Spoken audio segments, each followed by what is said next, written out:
This will be the driver's side floor, up towards the firewall.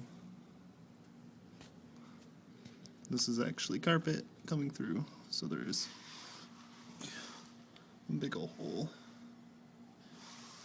Start from the front, look where the C meets, it's all rusty or gone.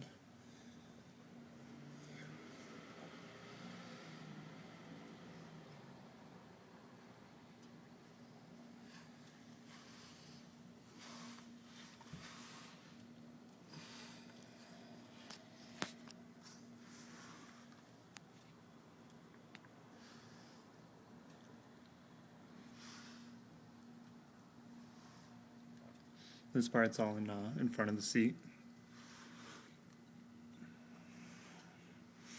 Again, where the C meets. And then,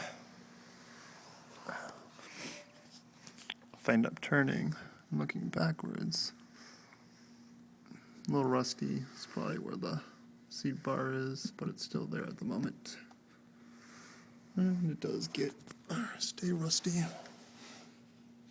Rusting all the way back.